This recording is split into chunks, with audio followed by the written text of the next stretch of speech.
Sports broadcasting can be exciting, exhilarating, it can be awesome. But there are a bunch of things that I really disliked about it from day one in my career. And I'm going to tell you 5 of those things now. All right, so we talk a lot about the wonderful part of sports broadcasting here at Sportscasters Club, but we also share the things that are less than desirable. And I'm going to share 5 parts of sports broadcasting that I have disliked since the first time I turned on a microphone. You probably will dislike them too if you ever have the chance to experience it. But if you're a sports fan, you're going to find this interesting because you probably have never considered some of these things. Okay, let's get to number 1. The first thing that I absolutely despised when I was a sports broadcaster was tarp duty. What is tarp duty? Well, tarp duty in the minor leagues is when you work for the team, and for me, I was the broadcaster, one of them. For many years, I was with a team where I didn't have to do tarp duty, which was great. All I did was broadcast. But my second stop, I had many other roles with the organization when I was with the Yankees AA team in Norwich, Connecticut. I had many roles, and so I did media relations roles, I had community involvement roles, I had marketing roles, all kinds of different things, which was great. I learned a lot. But one role was, if it rained, they needed someone to put the tarp on the field, a bunch of someones. So in the middle of the game, I would have to take off my headset because I was not the number 1 broadcaster. I was the number 2 guy. So I would have to take off my headset, run down to the field along with all the other personnel that worked for the team, and we had to pull the tarp out. And then we had to pull it back. And sometimes this happened during the day, like before the game, in the afternoon or in the morning. We'd have to pull the tarp. So your feet would get all wet, you'd get all sloshy, and I'd have to take off the headset. I'm all set, I'm broadcasting a game, and then I had to get down there and do tarp duty. Obviously, if I had to put the tarp on, that means the game was going to be paused, so there wasn't any broadcasting I was missing. But I just disliked it because it got me out of my routine, out of my rhythm. And then I had to get down there, and sometimes it was cold, it was wet, so you had to plan that with your shoes. So tarp duty was one thing that I despised it. I despised it. And they knew I despised it too. The second thing that I despised in sports broadcasting was similar, working with the same team, and that was fireworks duty. Well, Rick, what is that?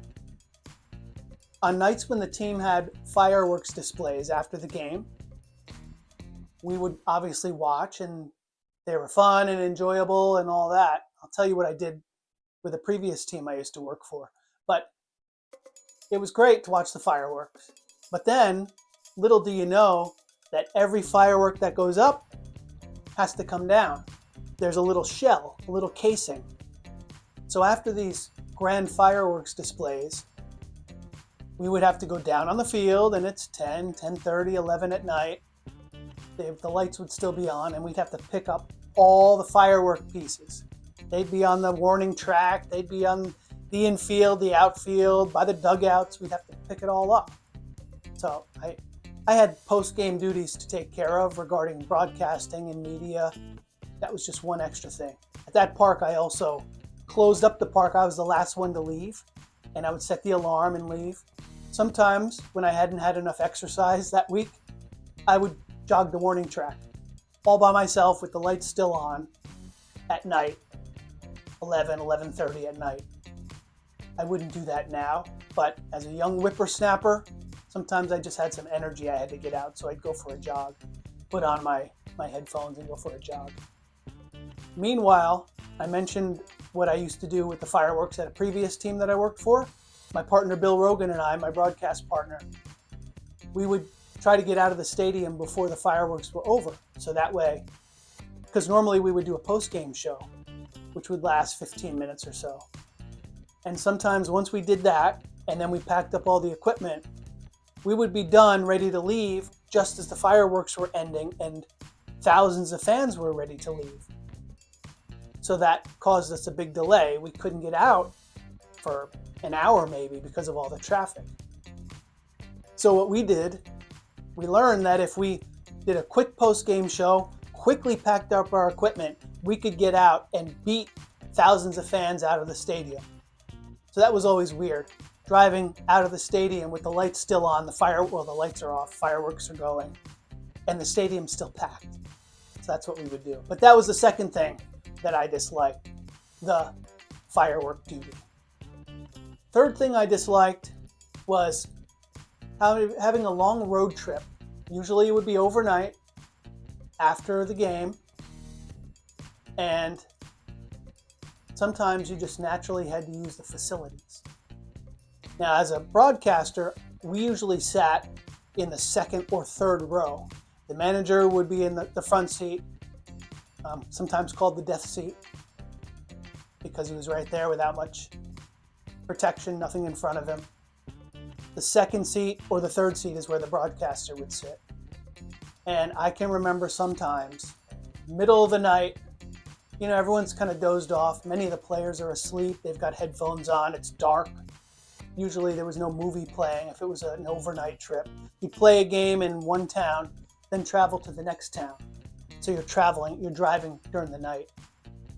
And I can remember having to hold it so bad, having to go, but turning around and looking and saying there's no way I can get all the way back there because players are sleeping in the aisles. Players are like stretched out between seats, stretched out in the aisles. Their legs are here, their arms are there. And I would think to myself, if I'm climbing back there and I slip and I hit someone's arm, that could be his career. That could be his livelihood. So if I could at all hold it, I didn't go back there because it was just a nightmare. It was like an obstacle course of epic proportions, trying to navigate in the dark.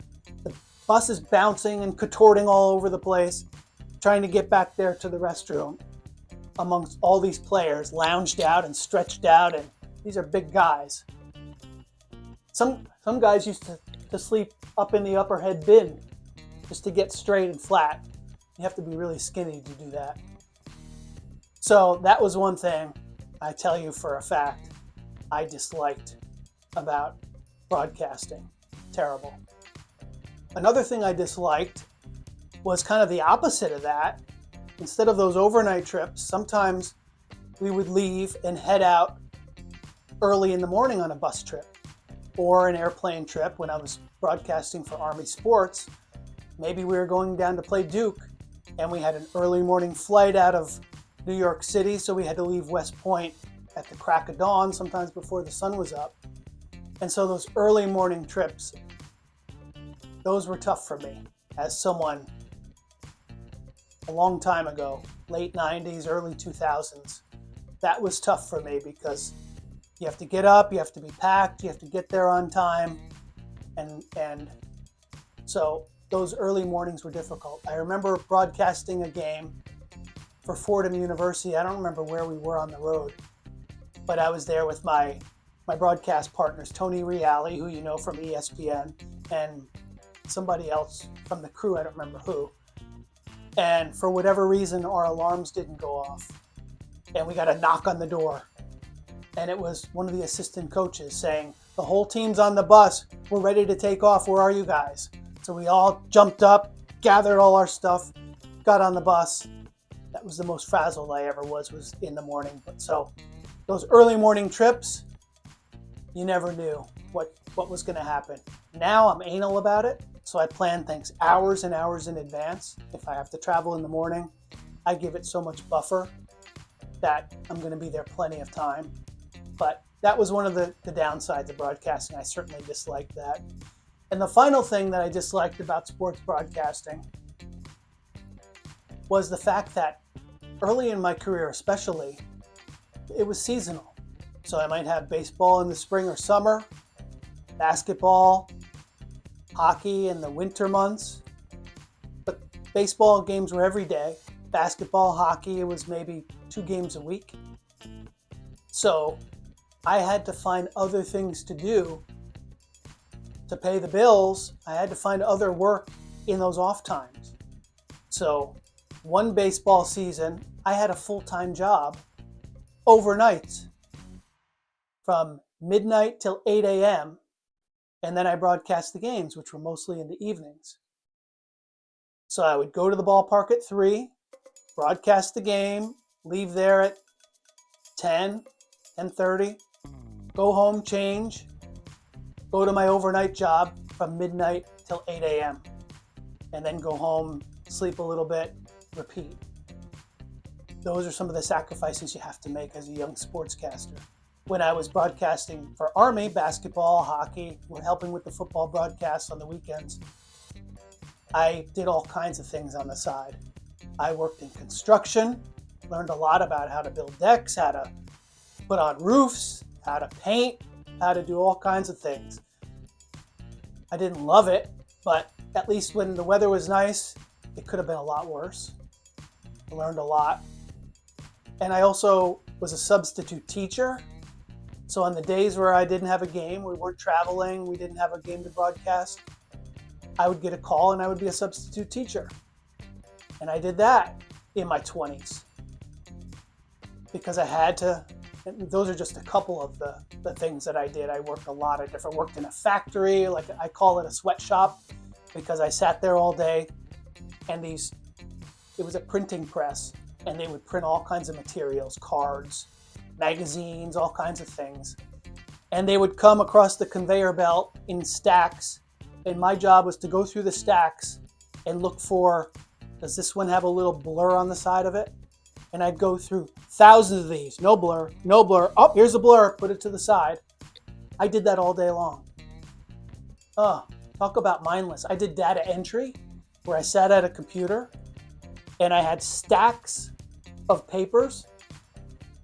And my job was to input all these rows of numbers into this computer. So I would sit there all day long, typing them in, enter, type in the numbers, enter, type in these numbers. That's all I did. But these were all jobs that I had to do to make it work. So I could broadcast baseball. So I could broadcast basketball, hockey, football. And the reason I tell you these 5 things is so you get a laugh, but also as a sports fan, so you know that some of the things that these broadcasters had to do to work their way up to where they are now, where you see them on television and you hear them on the radio. And I also want aspiring sportscasters to know that if you do these type of things too, to make your career work, you're not alone. It's part of the deal.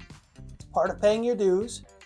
It's part of what you have to do to get experience and at the same time be able to pay your bills and build a career eventually to where you don't have to do all those things. And those are just a few. I could name so many other of the part-time jobs, not only that I had, but other broadcasters that I know. So it's normal. It's a normal part of the job. So hopefully these 5 things gave you a little bit of a laugh. Those bus rides are brutal. Those early morning bus rides are brutal. They're especially brutal when you have to go to the bathroom. Tarp duty stinks. Fireworks duty is not fun. And sometimes you have to work a lot of jobs to make it work early in your career. So hopefully you enjoyed this. Hopefully you subscribe here to our channel, the Sportscasters Club.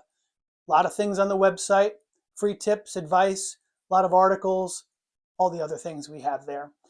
So until next time, my name is Rick. Thank you for joining us, and we'll see you next time. So long.